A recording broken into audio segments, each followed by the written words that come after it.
चाहे मर जाना, लेकिन पत्नी ये 3 चीजें जरूर देख लेना, वरना पूरी जिंदगी बर्बाद हो जाएंगी। आखिर पत्नी की वो कौन सी 3 चीज होती है जो हर पुरुष को देखना चाहिए दोस्तों?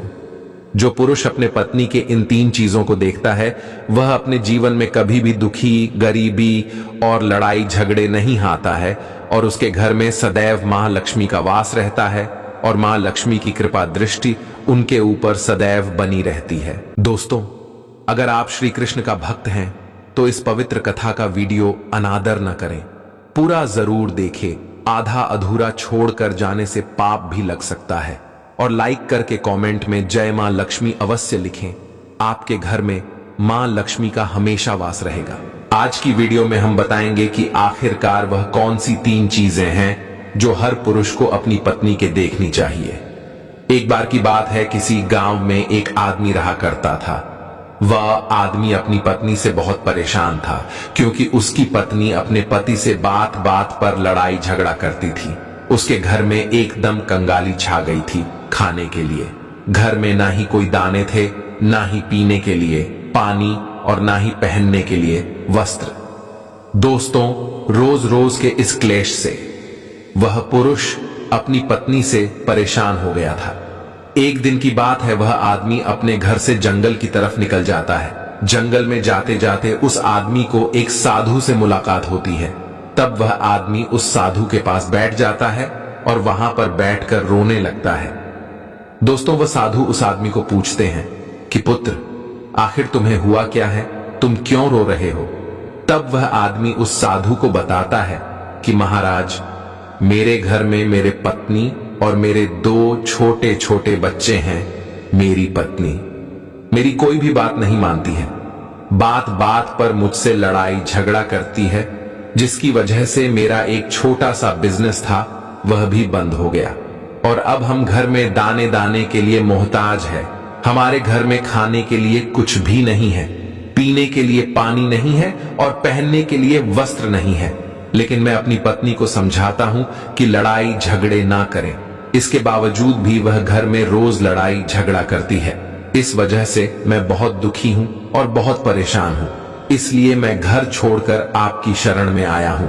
वह साधु महाराज उस आदमी को बोलते हैं कि पुत्र, तुम रो मत, आज मैं तुम्हें ऐसे 3 चीज बताने जा रहा हूं। जो पुरुष अपनी पत्नी की 3 चीजों को देखता है, वह पुरुष अपने जीवन में कभी भी गरीब नहीं रहता है, और ना ही उसके घर में कभी लड़ाई झगड़े होते हैं, और उसके बिजनेस में तरक्की होती है। तो वह साधु महाराज उस आदमी को बताते हैं कि मैं तुम्हें जो बातें बताने जा रहा हूं, उन 3 चीजों को गांठ बांध लो।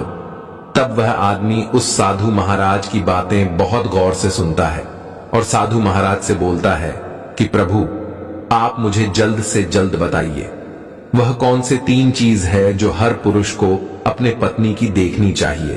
तब वह साधु महाराज उस आदमी को एक कहानी सुनाते हैं। तो चलिए दोस्तों, गुरुजी से ही सुनते हैं इस कहानी के बारे में। दोस्तों, किसी नगर में एक सेठ रहा करता था। उस सेठ का बहुत बड़ा व्यापार था। उसके घर में सेठ और उसकी पत्नी रहा करते थे। उस सेठ और सेठानी में आपस में बहुत प्रेम था। उनके घर में कभी भी लड़ाई झगड़ा, किसी प्रकार का कोई अंधा क्लेश नहीं होता था। इसलिए उसके घर में सदैव मां लक्ष्मी का वास रहता था, और उनके बिजनेस में दिन दुगुनी रात चौगुनी तरक्की होती थी।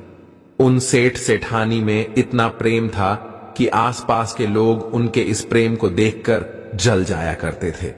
दोस्तों, सेठ और सेठानी के इस प्रेम की मिसाल हर गांव वाले देखते थे। ऐसे कर करके उस सेठ और सेठानी की बात उस गांव की राजा तक भी पहुंच जाती है। दोस्तों, जब सेठ सेठानी की बात उस राजा के पास पहुंचती है, तो वह राजा भी उनके प्रेम की मिसाल की तारीफ करते हैं और कहते हैं, हमारे गांव में एक पुरुष और स्त्री ऐसे भी है जिनके घर में कभी भी लड़ाई झगड़ा नहीं होते हैं। उन दोनों में आपस में इतना प्रेम है कि जितना मैं आज तक अपनी जिंदगी में कभी भी नहीं देखा। दोस्तों, एक बार की बात है, वह राजा पूरे नगर में ढिंढोरा पिटवाते हैं और कहते, इस राज्य में जितने भी लोग हैं वो सभी लोग अपने अपने घर में दिया जलाकर रखेंगे। तब राजा की रानी अपने राजा से पूछते हैं कि महाराज, आखिरकार आप सभी के घर में दिया क्यों जलवा रहे हैं? राजा रानी की बात सुनकर रानी को बोलते हैं कि दीपक प्रेम की निशानी होती है। जिसके घर में दीपक जलता है उसके घर में सदैव ही प्रेम बना रहता है। और मैं चाहता हूं कि जो प्रेम सेठ और सेठानी के बीच में है वही प्रेम हमारे इस नगर में, हमारे इस राज्य में हर पति और पत्नी के बीच में हो। इसलिए मैं हर घर में दीपक जलाना चाहता हूं। दोस्तों, राजा की सैनिक पूरे नगर में ढिंढोरा पीटते हैं और बोलते हैं, सभी के घर में दीपक रात भर जलना चाहिए। राजा की बात मानकर सभी नगरवासी अपने अपने घर में दिया जलाते हैं। लेकिन जैसे ही आंधी रात होती है सभी के घर के दीपक बूझ जाते हैं।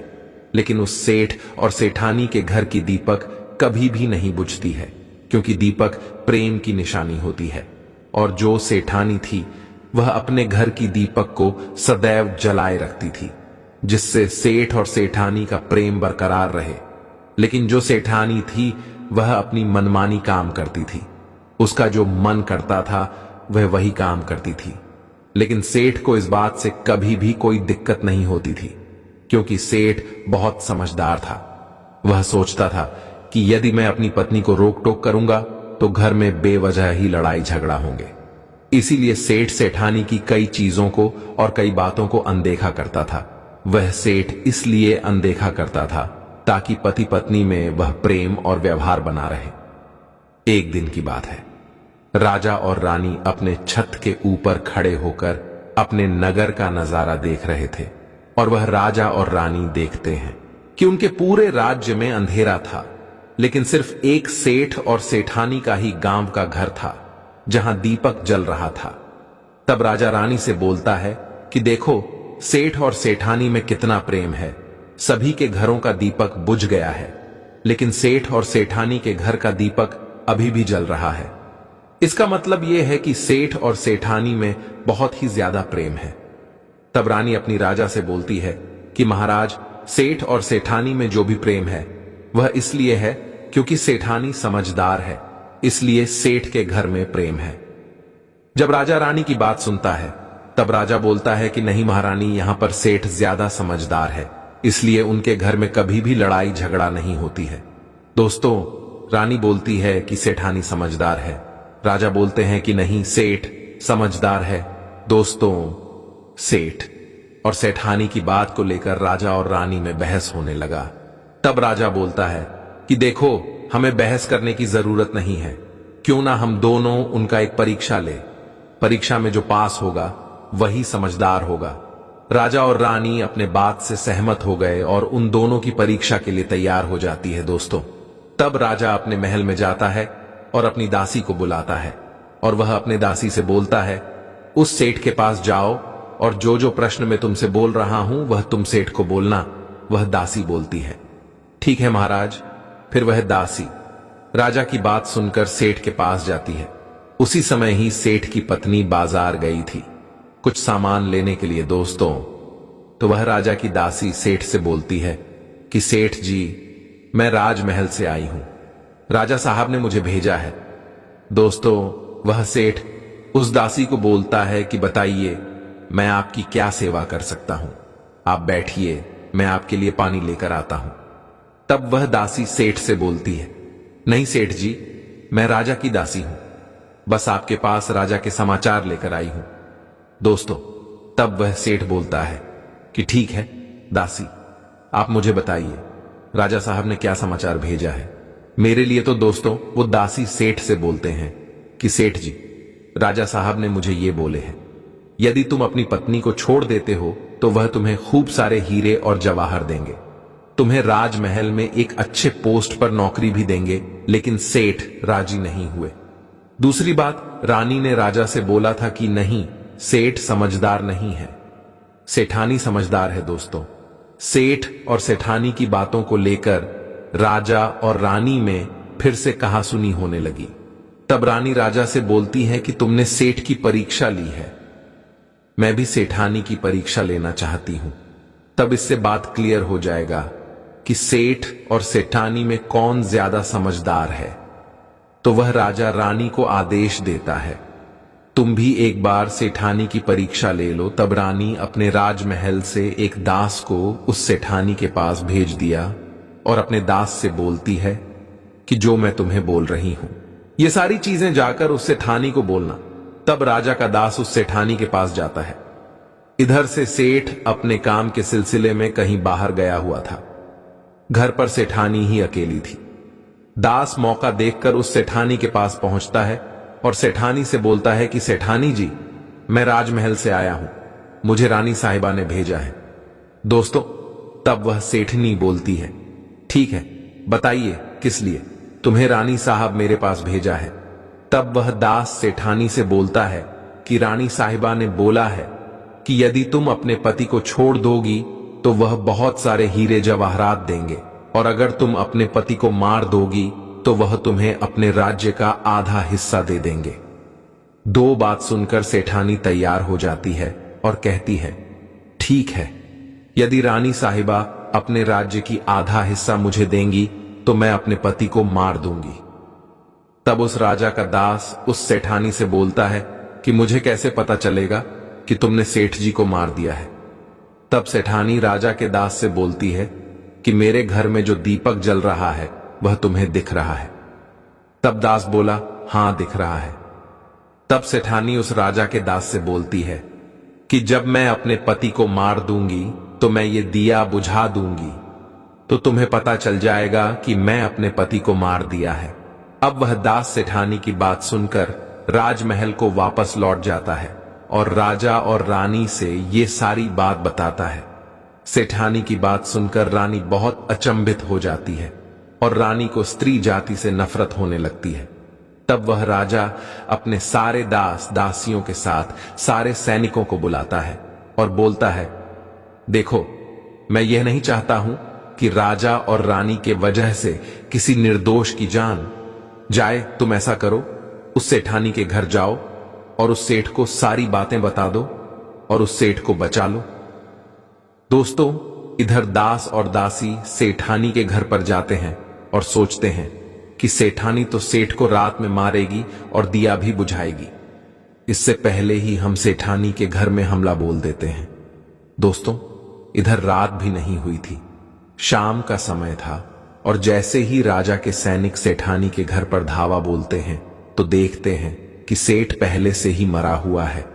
तब राजा और रानी के दास दासी उस सेठानी से बोलते हैं, सेठ जी तो मरा पड़ा है, लेकिन सेठ को तो तुम्हें रात में ही मारने के लिए बोला गया था।